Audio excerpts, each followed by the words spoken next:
2025년 10월 14일 월요일 아침 프놈펜 중앙은행 건물은 평온했다. 창밖으로 보이는 메콩강은 여느 때처럼 느리게 흘렀고 사무실 불빛들이 하나둘 켜지기 시작했다.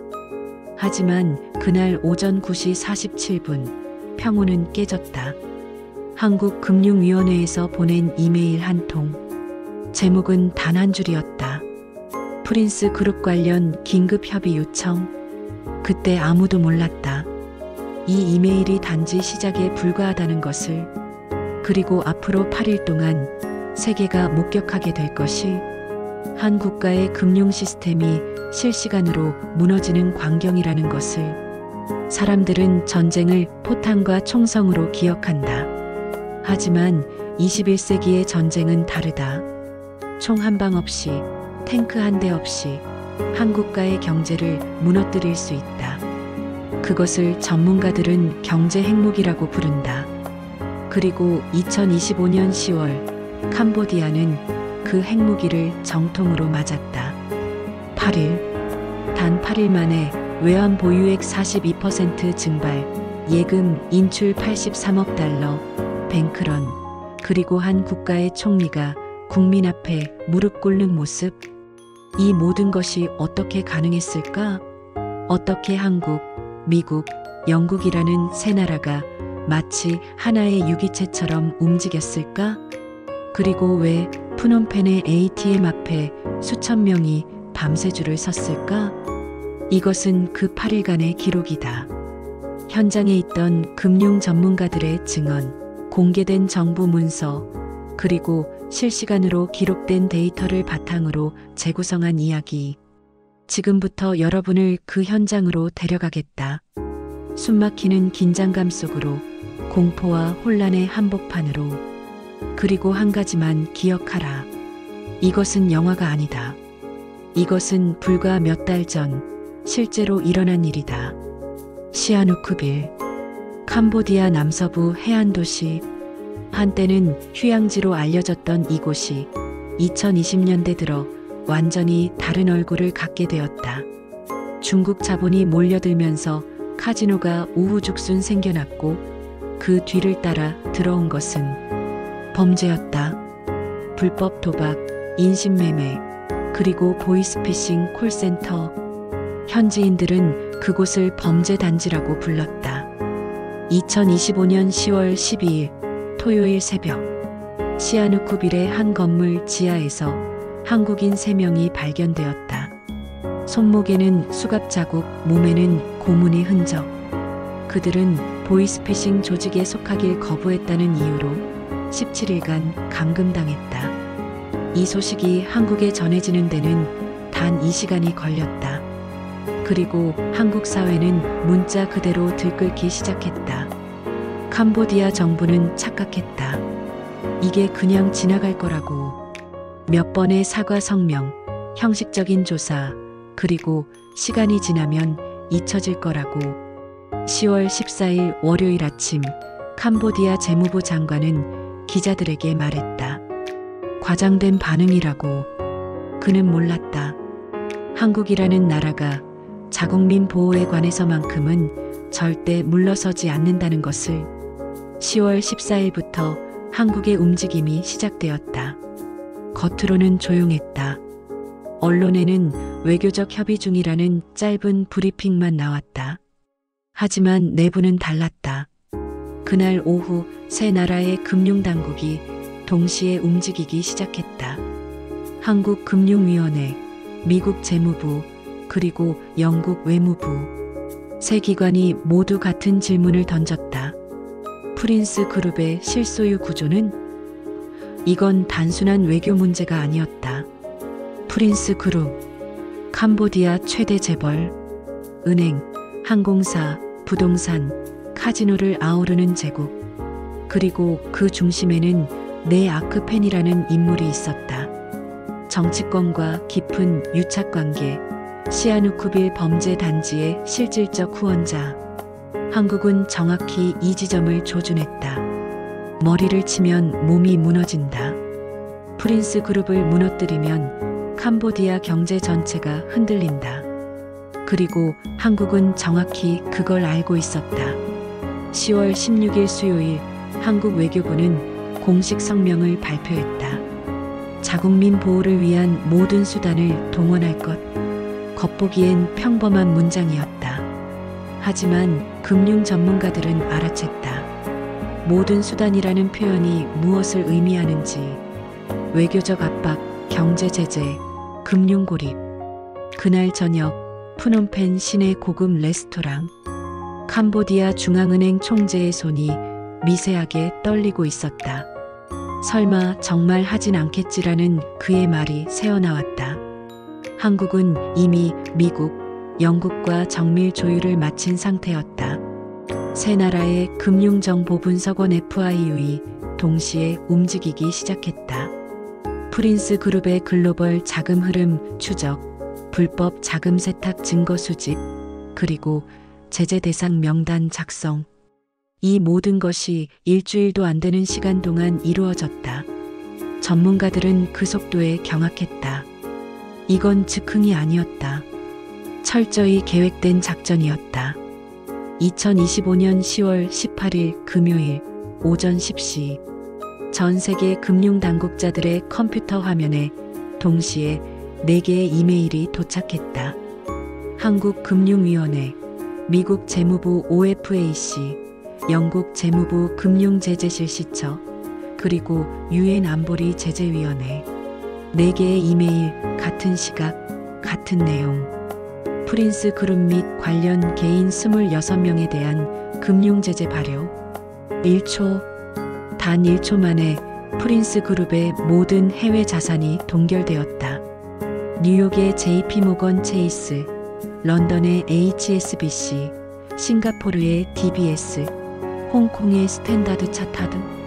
전 세계 주요 은행들이 동시에 프린스 그룹의 계좌를 정지했다. 추정 금액 230억 달러. 이게 바로 경제 핵무기의 실체였다. 한국은 거기서 멈추지 않았다. 같은 날 오후 한국 정부는 세컨더리 보이콧 경고를 발표했다. 프린스 그룹과 거래하는 모든 금융기관, 모든 기업이 한국 시장 접근을 차단당할 수 있다는 경고. 이건 게임 체인저였다. 캄보디아 로컬 은행들이 패닉에 빠졌다. 프린스 은행과의 거래를 즉각 중단하기 시작했다. 동맹이 순식간에 무너졌다. 그날 저녁 푸놈펜 시내 프린스 은행 본점 앞 사람들이 모이기 시작했다. 처음엔 수십 명, 그 다음엔 수백 명. 내 돈을 돌려달라. ATM 앞에 줄이 수백 미터씩 늘어났다. 현금 인출 한도를 초과했다는 메시지가 뜨자 사람들은 창구로 몰려들었다. 은행 직원들은 어쩔 줄 몰라 했다. 이게 바로 뱅크런의 시작이었다. 10월 19일 토요일 상황은 더 악화되었다. 한국은 전세기 2대를 푸놈펜에 보냈다. 공식 명분은 자국민 보호. 하지만 모두가 알았다. 이건 메시지였다. 우리는 끝까지 간다는 메시지. 동시에 한국 외교부 법무부경찰청으로 구성된 합동대응팀 50명이 도착했다. 이들은 캄보디아 정부에 단 하나의 요구를 했다. 범죄 조직 관련자 전원 인도, 거부시 추가 제재. 그날 밤 캄보디아 중앙은행 비상회의실. 공기는 무거웠다. 총재가 보고한 수치는 충격적이었다. 단 48시간 만에 예금 인출 32억 달러, 외환 보유액 135억 달러에서 104억 달러로 급감. 캄보디아 리에라 가치 8% 폭락. 그리고 이건 시작에 불과했다. 10월 20일 일요일 뱅크런은 프린스 은행을 넘어 전국으로 확산되었다. 사람들은 더 이상 어떤 은행도 믿지 않았다. 아클레다 은행, 캄보디아 공상은행, 캐나디아 은행. 모든 은행 앞에 사람들이 몰렸다. 현금 부족 사태가 발생했다. ATM이 텅 비었다. 경찰이 출동했지만 군중을 통제할 수 없었다. 공포는 이성을 마비시킨다. 캄보디아에 투자한 외국 기업들의 긴급 철수 문의가 쏟아졌다. 관광 예약 대량 취소, 부동산 매물 폭증, 숫자는 거짓말을 하지 않았다. 관광 수입 일평균 1,200만 달러에서 400만 달러로 급락. 외국인 직접 투자 계약 32건 중 27건 중단. 건설 프로젝트 19개 전면 중단. 캄보디아 경제는 심장마비를 일으키고 있었다. 그날 저녁 푸놈펜 시내 전경.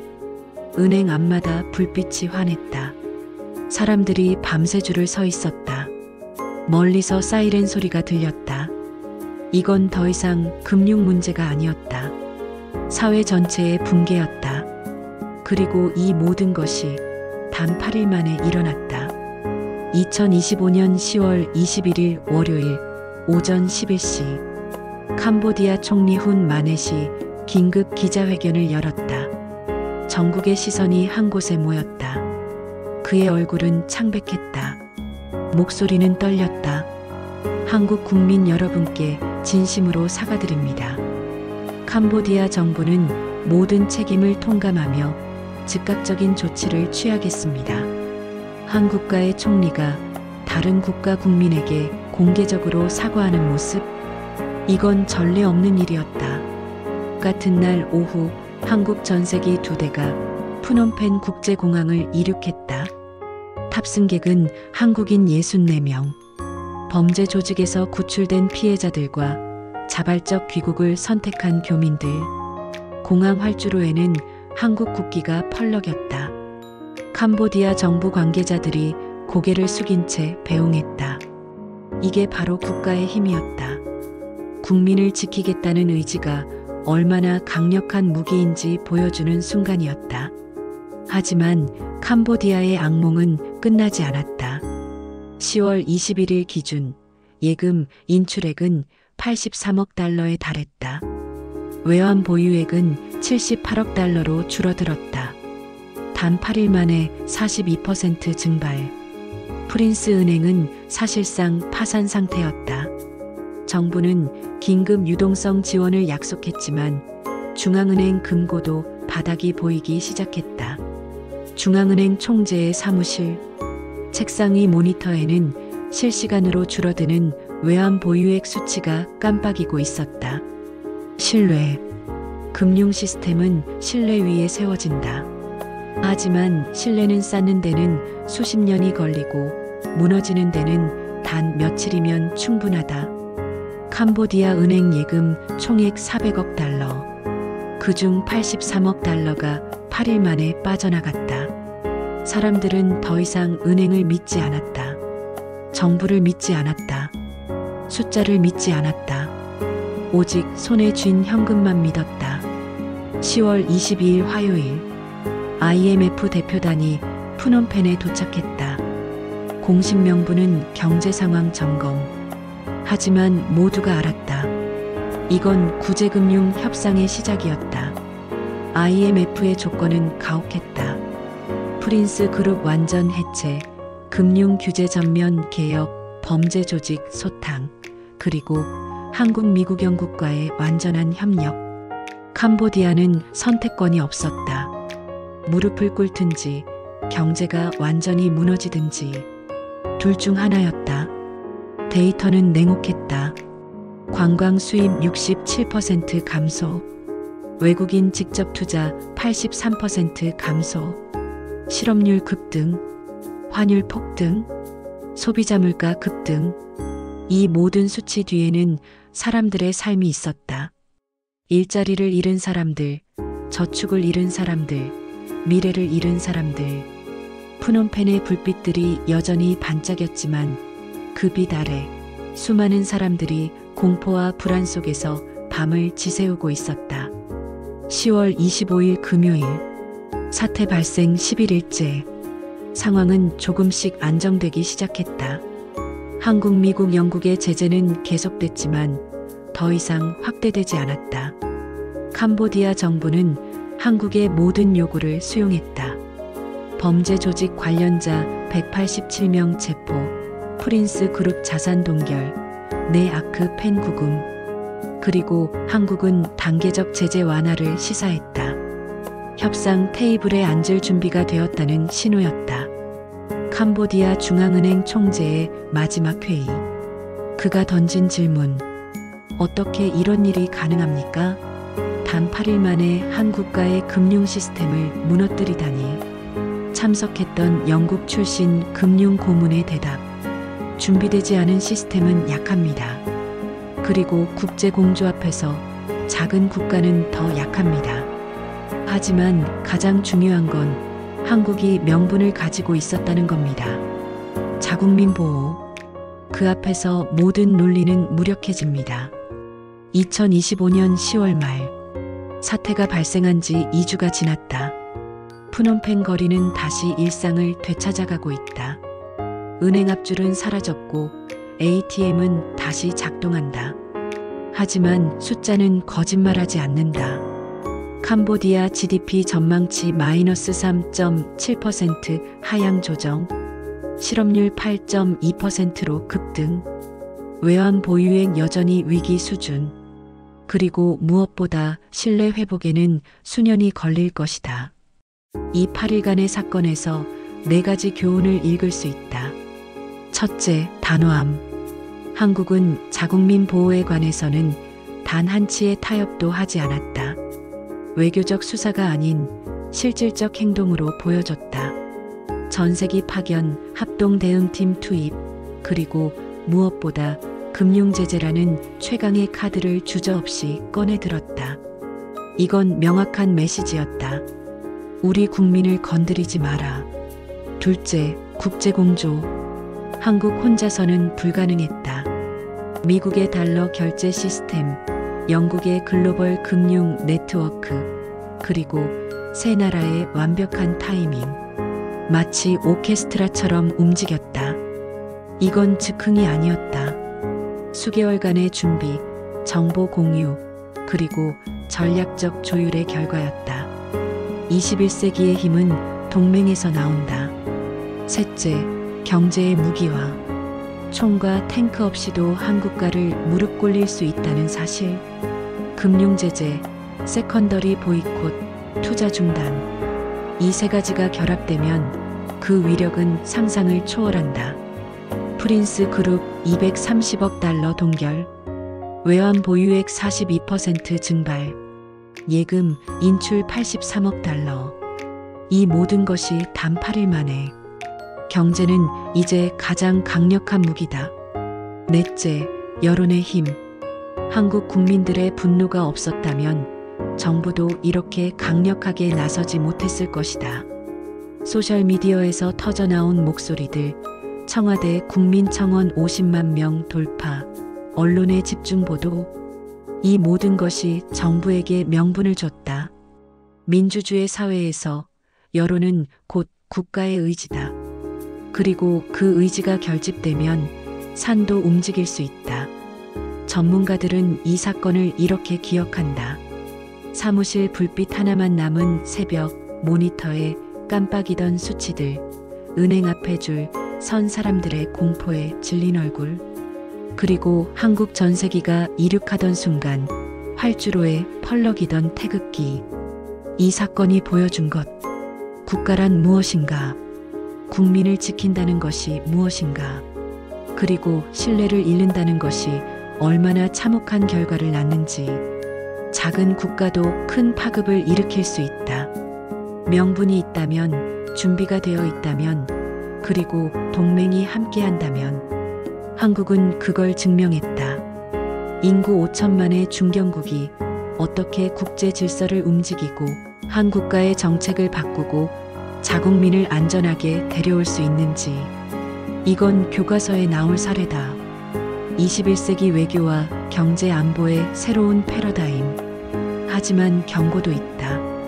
이런 힘은 책임감 있게 사용되어야 한다. 경제 무기는 양날의 검이다. 잘못 휘두르면 무고한 사람들이 피해를 입는다. 캄보디아의 수백만 서민들은 아무 잘못이 없었다. 그들도 피해자였다. 하지만 시스템이 무너지면 가장 먼저 고통받는 건 항상 약자들이다. 그게 현실이다. 이 이야기는 끝나지 않았다. 캄보디아는 지금 긴 회복의 여정을 시작했다. IMF 구조조정, 금융개혁, 범죄 소탕. 쉽지 않을 것이다. 하지만 위기는 또한 기회다.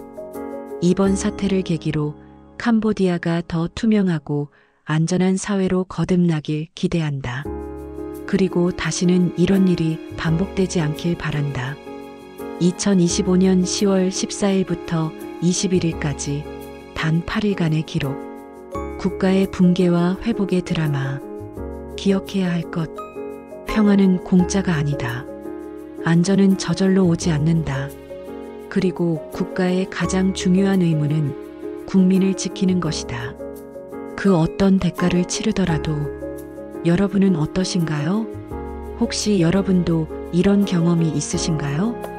밤늦게 귀가하는데 편의점 직원이 신경 써주시던 순간, 택시 기사님이 집 앞까지 안전하게 데려다 주시던 기억, 낯선 사람이 위험한 상황에서 도와주었던 그 순간, 혹은 반대로 여러분이 누군가를 도와준 경험이 있으신가요?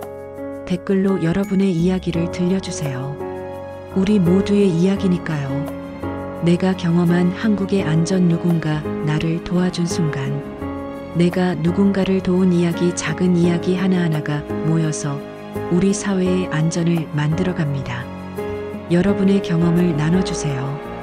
그리고 만약 지금 해외에서 이 영상을 보고 계신다면 한국의 안전이 얼마나 특별한지 다시 한번 느끼셨을 거예요. 댓글로 여러분이 느낀 차이를 알려주세요. 이런 콘텐츠가 더 보고 싶으시다면 좋아요와 구독 버튼을 눌러주시고 주변 분들과도 공유해주세요. 특히 해외에 계신 한국 분들, 그리고 한국에 관심 있는 외국인 친구들에게 이 영상을 공유해 주시면 좋겠습니다. 우리가 당연하게 여기는 이 안전이 얼마나 소중한 것인지, 그리고 이걸 지켜나가는 것이 얼마나 중요한지 함께 이야기 나눠요. 마지막으로 하나만 더 부탁드릴게요.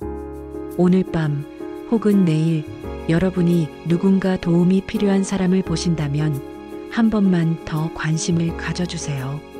그 작은 관심이 누군가의 밤을 안전하게 만들고 우리 사회를 더 안전하게 만듭니다. 시청해주셔서 감사합니다. 여러분 모두의 안전한 밤을 응원합니다.